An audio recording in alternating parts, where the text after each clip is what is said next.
Assalamualaikum warahmatullahi wabarakatuh. Alhamdulillahirabbil alamin. Wassalatu wassalamu ala asyrafil anbiya'i wal mursalin wa ala alihi wa sahbihi ajma'in.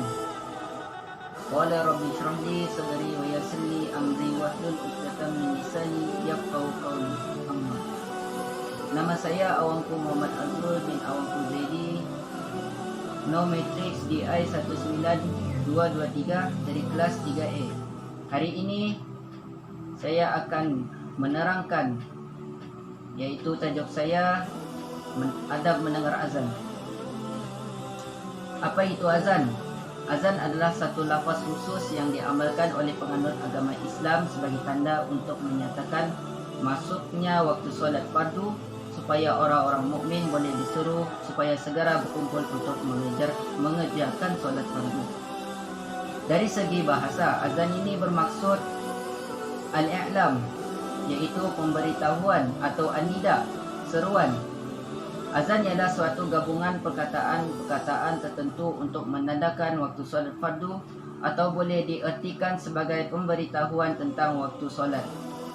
Selain itu, azan juga digunakan sebagai isyarat untuk memaklumkan umat pada waktu mudarat ataupun bahaya seperti kebakaran ataupun waktu perang. Azan juga sering dilakukan dalam keadaan gangguan dirasuk jin atau syaitan. Bukan itu sahaja. Apabila azan dilakukan, adab-adab mendengar azan di dalam Islam juga amat ditekankan kerana Islam mengajar dalam diri seseorang perlu berakhlak sebagaimana akhlak Rasulullah SAW yang patut dijadikan teladan dalam hidup kita. Al-Qudri bahawa Rasulullah SAW bersabda, "Iza sami'tumun nida faqulu misla ma yaqulu muazzin." Maksudnya, apabila kalian mendengar azan maka ucapkanlah seperti yang sedang diucapkan muazzin. Riwayat Al-Bukhari 576. Antara adab mendengar ketika azan dilakukan adalah apabila azan berkumandang, jawablah seperti yang diajarkan oleh Islam. Hal ini kerana menjawab azan adalah satu adab yang sangat penting perlu ditanam dalam diri seseorang. Dengan kita menjawab azan, kita dapat mengagungkan nama-nama Allah dan hormat dengan nama suci Allah Subhanahu Wa Taala apabila berkumandang. Selain itu, apabila mendengar azan, bersegeralah ke tempat azan diazankan untuk solat berjemaah. Bagi golongan wanita pula, bersegeralah menunaikan solat. Jangan dilengah-lengahkan solat hingga akhir waktu. Seterusnya, tidak berbicara ketika azan dilakukan dan berdiam diri lebih baik daripada berkata-kata ketika azan berkumandang. Bercakap ketika azan dibolehkan dan ia tidaklah menjadi satu kesalahan apabila melakukannya.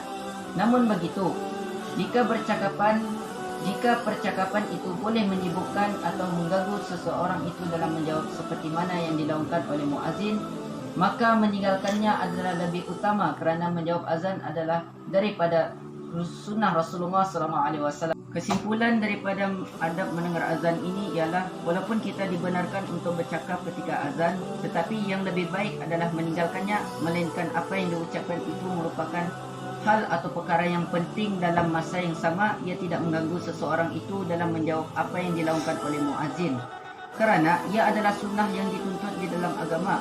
Akhirnya, semoga Allah Subhanahu Wa Taala memberi kita kefahaman di dalam agama serta memelihara lidah kita daripada berdusta di atas nama Nabi Muhammad SAW.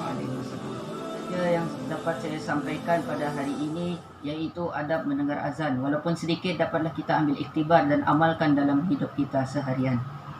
Sekian, itu sahaja perkongsian saya pada hari ini. Sebelum itu saya akhiri dengan doa. Bismillahirrahmanirrahim. Allahumma inni a'udzubika minal basari wal jununi wal juzami wa min sayyi'il aqsam. Ya Allah, aku berlindung denganmu dari penyakit sopak, gila, kusta dan dari segala wabak penyakit yang buruk mengerikan lainnya. Wassallallahu ala sayyidina Muhammad wa ala alihi washabihi wasallam. Walhamdulillahirabbil alamin. Assalamualaikum warahmatullahi wabarakatuh.